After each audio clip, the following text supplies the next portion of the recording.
the idea that President Mbeki is now going to be removed, how do you in the presidency get to know about it? How does it get communicated to you before the actual removal? Well, the book details that. Yes. I mean, that particular morning, SMSs began to flow around. This is the Saturday morning? Yeah, Saturday morning. Yeah. Early morning. Okay. We got SMSs going around.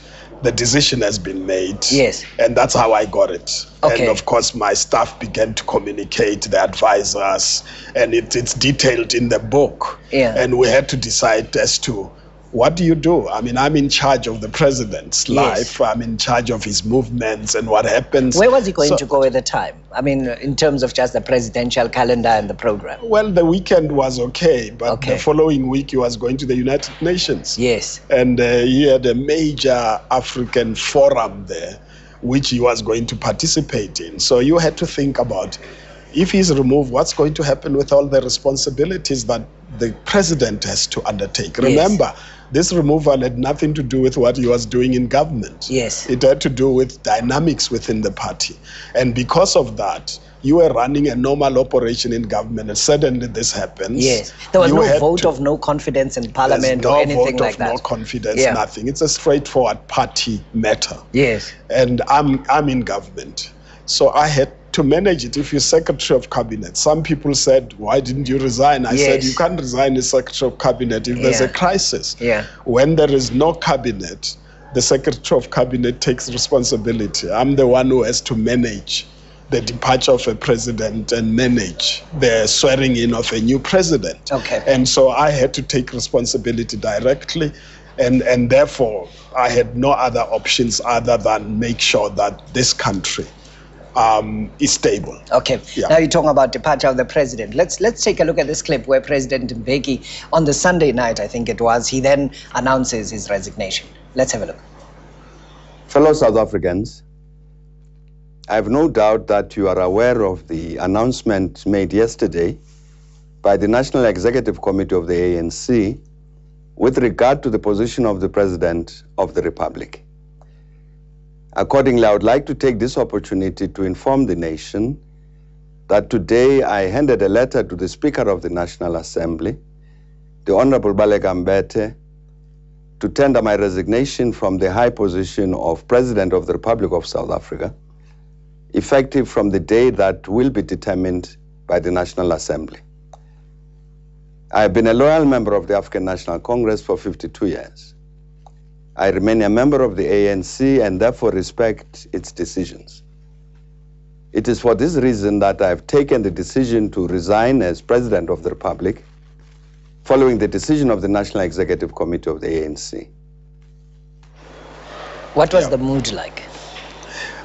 Well, you would imagine that we had to work on that presentation itself, because, I mean, he's resigning as president. He's not resigning as party.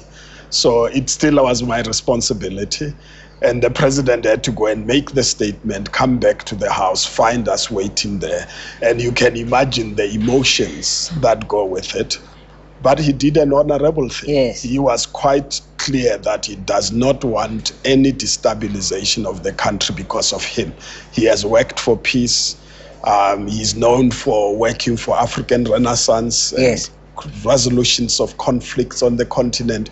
He was not going to be a source of conflict, and he decided he was going to accept. That's very composed, though.